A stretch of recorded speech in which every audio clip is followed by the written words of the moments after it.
What's up, YouTube? It's your girl Crystal, and I'm back with another review. Today, I'm going to be reviewing The Best Man, the final chapters that was released on Peacock on December 22nd. Now, we all have been waiting for this final ending to these iconic character stories. At least I have. I wasn't sure at first when it was announced that it was going to be rebooted. I'm like, where can we go? Because we've already, like, Best Man Holiday just broke my heart. So I'm like, where can we go? Where can we go? But then I started to get more excited as they were doing interviews and promos for it. And then when it was revealed that Q was going to get married, I'm like, okay, I'm there. I'm there. So this is an 8-part series, 8-part final series.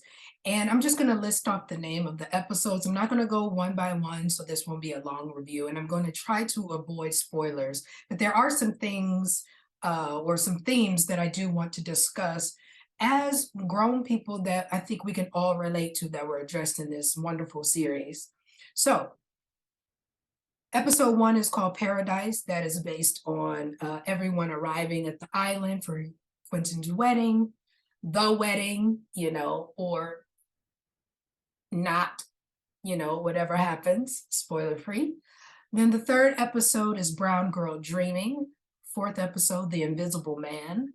5, The Party. 6, An American Marriage. 7, Things Fall Apart. And the final episode, The Audacity of Hope. Now, everyone had returned to this series, and that's one thing I am so grateful to Malcolm, that he was able to get everyone, except for Mia, because we know her fate of Best Man Holiday, but everyone was game to join this final chapter. Sanaa Lathan, Regina Hall, Nia Long, Taye Diggs, Terrence Howard even came back, even though he announced that he's going to be retiring from acting, but he came back to finish it out with Q. Morris Chestnut is back. Murch is back. Everyone is back. And that just makes it so much better. There are new characters that we had to get to know, but I felt like as long as you have the core back, we don't really care about the new characters, respectfully.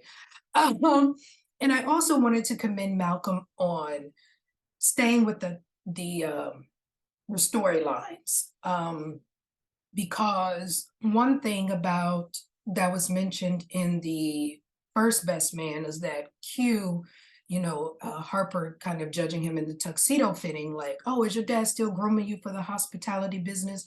He was like, nah, I don't want to do that. No complaining guest and all that.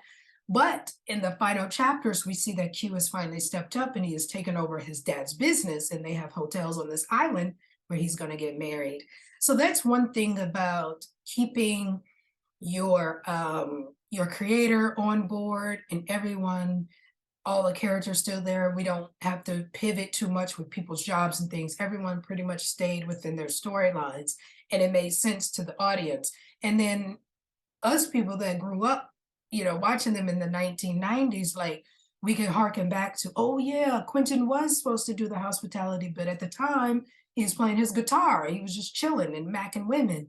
Okay, now he's more settled. He's doing his business, all of that. So the themes that I want to discuss in this review are grief. What does it mean? What does true love mean, and how does it look? Tired of being the joke of the group or the pushover, laughing. What does it mean to have support in a marriage? Is there such thing as soulmate? And what does that look like? And I want to add something called maybe revenge. Maybe that's too harsh of a word, but I'll explain it later. So we start off with episode 1, Paradise, right? Everyone is in their separate lives, but everyone is getting there to this island to see Q get married. So grief, I want to discuss with Lance. We all know that Mia in Best Man Holiday, she passed from cancer. So that was 2013. So we're 9 years later, fast forwarded. Lance is still grieving Mia. So that whole thing about time heals all is not necessarily true for everyone. He is still going through his grieving process. She was his everything, right? So he's retired from football. He has these children, but his soulmate is gone. Cancer took her out of here. And we know that heartbreaking scene of him at the cemetery when he finally is like, she's gone. Because he spent the whole best man holiday in denial, thinking, praying and saying God is going to give us an answer and all of that. And she kind of forced him, like, I'm gone, baby. I'm going to die. You have to accept that. You and the children will be fine. You will go on. And then finally at that cemetery, he finally accepts she's gone because she's in the ground. So now he's dealing with grief in his own way, in his own unhealthy way. A lot of people drink, they smoke, they gamble. He has been messing with a lot of women. And he revealed some has been unprotected. So that's his way. He's reverted back to the Lance he was before Mia, and sometimes with Mia, because if you remember in the first movie, he comes over to Harper's dorm and tries to make him get them back together because he cheated on her on the road. So Lance is dealing with grief in his own way, just knocking down women at any and everywhere, unprotected, protected. He doesn't know. Multiples, singles, it's just ridiculous. But that's his way of getting through it. And his friends know this is not healthy. But what can they do about it? He's a grown man, right? So we move on to Harper.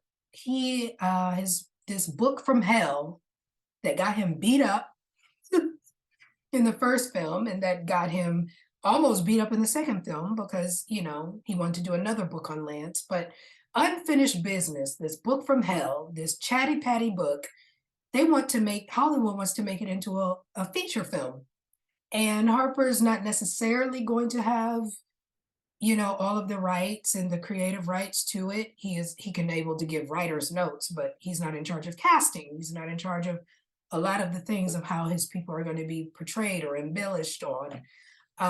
But he is going to be able to give notes. So he has to, of course, get the permission from his friends because they're all in the cast. They all went to college with him. So he has to ask them all for their permission. And everyone pretty much says, okay, except Lance. And his condition is, I need to know who's playing Mia. He was like, no problem. But everyone else is pretty much supportive. Murch and Candace have two daughters, two teenage daughters. It looks like maybe I believe they're 12 or 13. I feel like they should be older, but that's where they are. I believe they're preteens. Murch has a school. It seems like it's doing really well. And Candace is going for her PhD, and she's doing it on like homeopathic medicine. So the alternatives, one of her daughters suffers from anxiety. So she's trying to go away from the traditional medication and things like that. And she's trying to do other healing ways to, help her daughter deal with anxiety and also just the world. So they have a lot of medicinal marijuana and all of these things that she's doing. So she's really, really focused on that. So much so that Murch feels neglected, which is interesting because I always thought it would be the other way around, that Murch would maybe get so involved with his students that he won't have time for his wife. So they're dealing with that in their marriage. Robin, who's Harper's wife, is still a cook. She's still a chef and cooking all these delicious meals and things. But she seems a bit unhappy with where they are staying. When they get to the island, she always has to go into this meditation. And she's like, you're safe, you breathe and all these things. So she, and then also takes a liking to this chef on the island that they find. And she feels like she wants to be there instead of back in America, which is okay. But that's who Robin is. She's always been flighty. She's been a hippie. She's not settled. She's, and I'm not saying that's a bad thing, but it's opposite of Harper. Harper is controlled. He's a writer. He's settled. My way or the highway kind of thing, but respectfully, if that makes sense. Let me think. So Terrence is getting married to Nicole Ari Parker's character, who's this diva. beautiful diva. She's a little eccentric, a lot eccentric, and so is Q. So they're both doing these eccentric things. Like they have this thing on the island before their wedding where they make everyone drink this potion and everybody starts feeling away. It's really weird. It's like, oh, okay. Gonna give us some stuff, some hallucinogens. All right. Well, thank you for that. Um, have I addressed all the couples? Let me think. One, two, three. Yeah, so that's where everyone is. Oh, Jordan. My Jordan. She is still top notch at MSNBC. Um, she is single at the moment. I always think because she's just so driven that she won't allow anyone to get close to her. Um, but she's also struggling with some things where her health is because she's so involved in work. She never takes self-care seriously and things like that. So she always has to go into like this quiet room and does this meditation. She loses her eyesight and things like that. So it's very scary at first because I'm like, oh man, if y'all take Jordan, Malcolm, I already wanted to write you a little note about Mia, but if you take Jordan up out of here, but no, it's just the stress and other things that I won't spoil is coming into her life, and she just needs to just take time for herself and know that work. My thing is with I love the idea of use your PTO, right? Because these places, when you dead or you overwork yourself into going crazy or something like that, your job posting will be put same day, right? They may send your family flowers and things, but you won't be there, but that person will get hired in your place. So use your PTO, take your self-care. If you want a mental health day, take it. It does you no service to be at your job every day for this company that could care about you if something were to happen. So I thought that was an underlying theme as well. Um, so grief. We addressed Lance and him pushing through how he wants to push through. But also Lance is also dealing with something in his own family. His son, LJ, which is his firstborn, is identifying with new pronouns as them, they, them, they. Um, so he doesn't identify with masculine or uh, feminine traits. He identifies with both equally. So he could wear his haircut low, but also have on lipstick and eyeliner and things like that. And Lance, because he's a man of faith and also because of his age, he doesn't understand that.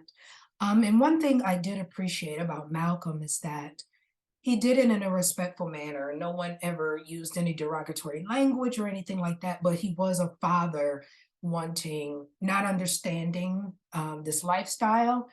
And he was upset. But it wasn't borderline just disrespectful of calling him out of his name or anything like that. So I liked the tactfulness of dealing with this pronoun issue and what happens if your child comes out to you in this way and how do you handle it and what it means to have unconditional love.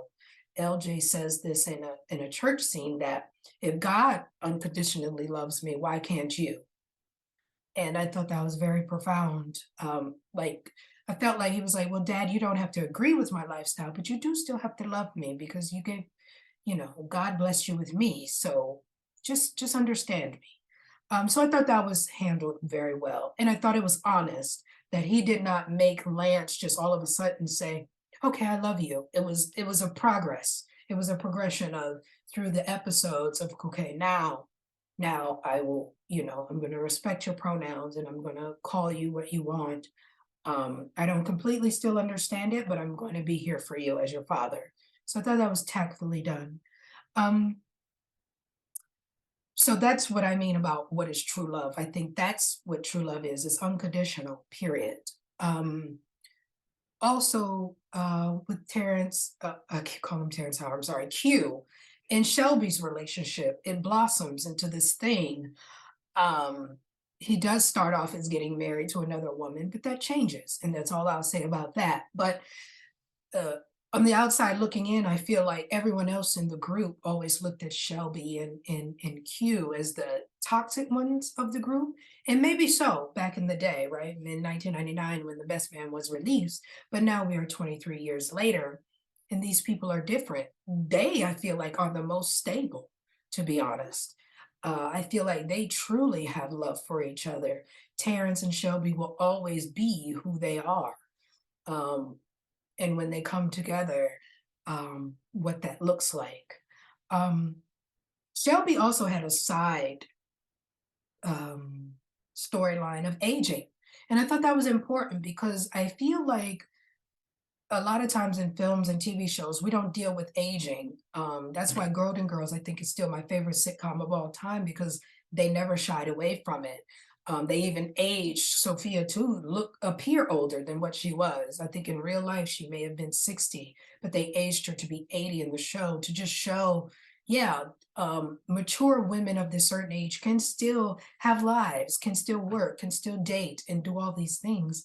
And especially in the Black community with these shows, we don't deal with that. It's like, no, everyone is just frozen in time. Yes, Black don't crack, but there are some things that you cannot defeat. Father Time, as they said, is undefeated. So a woman of a certain age is going to have to start having premenopausal symptoms. She is going to start having little wrinkles and things like that. So I liked how Shelby dealt with that. You know, she was a reality star. So now with these new ones coming up, how do you deal with an aging reality star aging out of the business? And what do you do when you don't have fame anymore? And dealing with a teenage daughter, you know, that's growing up in the limelight. I thought all of that was well done, and I was very happy that they dealt with these things. Like age is a thing. Let's talk about it. What do you do? Um, and it's nothing to be ashamed about. It's Mother Nature. It's what we're here to. It's Mother Nature. It's how our bodies are built, right? Even Lance dealing with aging out of football and trying to maybe come back because he's feeling unfulfilled. But you know, you're almost 50, so sir, when they crack your like, you know, they tackle you and crack your ribs, that's a real thing. You don't heal as fast as you did in your young 20s. So I love that age was another character in dealing with that. Um, Marriage. Robin and Harper, I always thought they never meshed well because Harper's always been just um, in his box, controlled. Even Q pointed to it in the first movie when they were around playing cards, and he was like, you have these public relationships, but the moment they step outside of your little boundary, they're gone. And that's how he treats, I think, his friends and his wife. When you step outside my little boundary, because I'm a writer and I can control these characters, I shut down, I do all of these things that are passive aggressive, not honest, and you can't do that in a marriage. You're a whole husband, a whole father.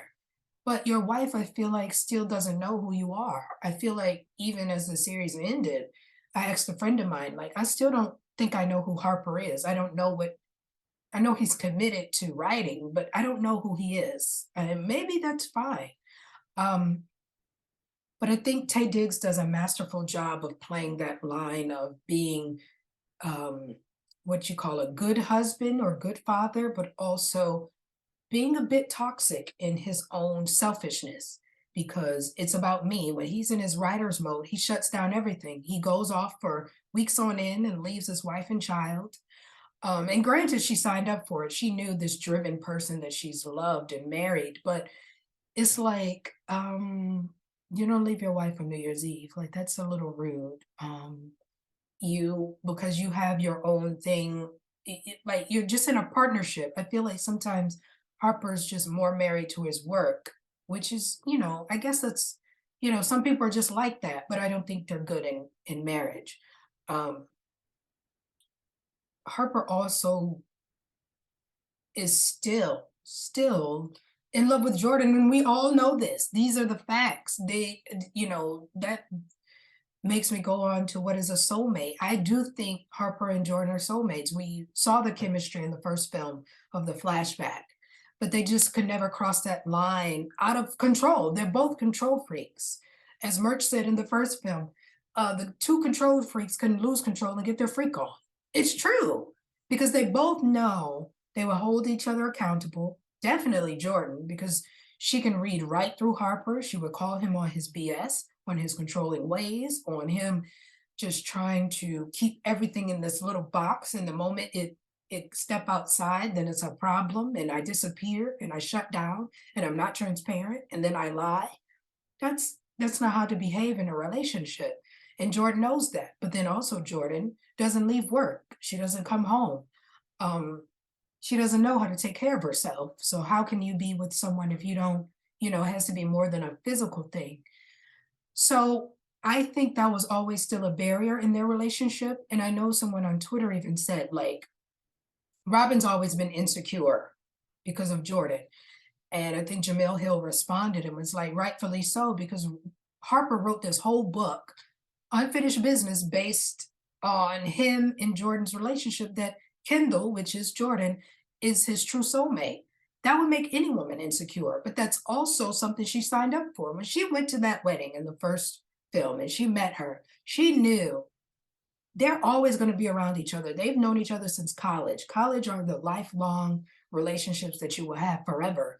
These people are never not going to be friends. So you have to decide when you marry them, am I signing up to be a part of this family?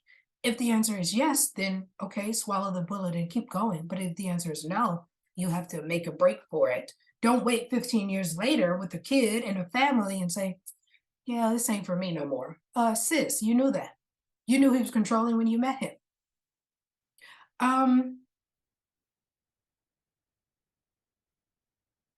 There is a scene with in 1/8, which I think is that my favorite? It's probably my favorite episode because I feel like the truth finally came out. When people argue, when they say your true feelings come out when you're drunk, angry, old, or a child. And that's absolutely true. There's a scene where everyone is all over, I believe, Quentin's house, I believe, or maybe Lance's house, and everyone is just arguing. And Harper finally just lets the chopper fly. Everyone does. Him and Robin finally let the chopper fly because Robin, in the previous episode, asked for a divorce. And because she feels alone, he left her on New Year's and he just, she wanted this business and he's not putting enough effort into it. And she reveals, like, I've always been there for you, but I don't get the same in return. They tried therapy, they've tried these other things, but Robin just was like, I can't do this anymore. So Harper feels like, but you're really trying to leave me? Like, come on. So he takes it really personal. And he goes over there, he was like, you're walking out, you want the divorce. And she's like, yeah, because you're not giving me what I need. You don't want to be in this marriage. I feel like maybe they're just together for the kid now, or for convenience, or because you really can't be with Jordan. Let's call a thing a thing. But everyone is there. Everyone is there watching them argue. So embarrassing. And he goes off and he calls her Kunta Kinte because she's trying to get back to her roots. And I hate to say this spoiler, but she wants to move their kid to Ghana. And I think she's wrong. She's using the kid, to me, to punish Harper for not being a good husband. You don't do that. It's one thing to say, yo, I'm moving to another state or I'm moving to a new city, but you're going to move to a whole new country. Like, what are we doing, sis?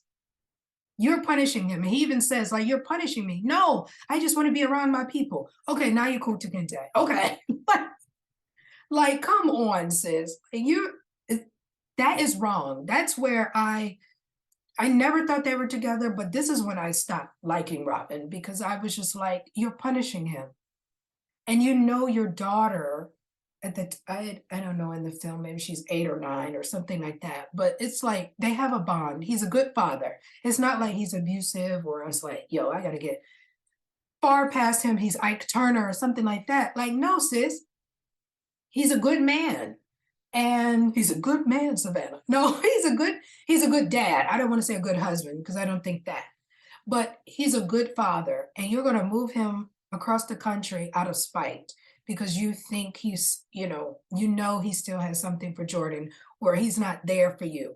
Yes, you can ask for the divorce and move out of the house, but you don't move your daughter clear across to another country away from their father and then just say, well, the door is always open. Sis, so he's supposed to get on a flight. I know them flights, especially with inflation, I'm sure them flights are not cheap. So he's supposed to just get on a flight every other week or something like that and miss his daughter growing up. That's selfish. That's not right. So the thing that you're mad at your husband for, you do. That pissed me off. So I understood Harper going off on her about that. And it's just that whole argument was so profound because everyone showed their colors in that argument. You know, which Candace takes, of course, Robin's side because they bonded, and Shelby talks to Harper because she's like, your mouth is reckless, and he was like, no, I'm not the one, and he starts spilling their secrets, and it's like, and then he leaves like, I'm sick of this, blah blah blah, and then he mopes, he goes home. But one thing I did like about the ending is it all comes back to true love and friendship. When you're down and out, you're going through it. Who knocks on the door? Lance, Q, Murch. And they go all the way back to the first movie of them playing. They're about to play spades. They got food and drink. And they're there for their brother because he's going through a divorce. His kid has just been moved across the country. And he's going through it. And I just thought that was so beautiful because black male joy, I feel like I have not seen that since maybe The Brothers, maybe, where black men was just there for each other in true friendship. And I love those type of films. We get those on film with women all the time, and I'm grateful for those. The Way to Exhales, The Girls Trips, all of those, the Set It Offs, even though they rob some banks. But we don't get enough of the black male friendship, the four-man black male friendship on screen, and I was just grateful that they harkened back to that in the first film. So shout out to Malcolm Lee. Lastly, let's discuss some Murch and Candace. So there's something about Murch. He was always a pushover. We meet him, the first film, he's dating Shelby and she's just walking all over him or whatever, but he finds his voice at the end. And now I feel like he's reverted back because Harper characterized him, well, I'm sorry, not Harper, but the movie characterized Murch in a very just unflattering manner. He was a loser. He was a bum in college. And Murch decides not to go to the premiere. And I don't blame him for that. But Murch, I think at this time in his life was like, look, I'm almost 50 years old and I'm still the butt of y'all jokes. Y'all don't respect me. My wife is neglecting me to go pursue her PhD and all of these things. So he starts taking up some MMA to get out the aggression. And it gets violent, but he wins, which is fine. But I think there's something to be said about in a friendship group who the power dynamics in friendship groups, especially if there's a group of four, there's two people that's always the closest, and then you have maybe the other two people. But, in this group, Murch was the joke, or he was the pushover and things like that. He was like, I'm sick of that. I am a man.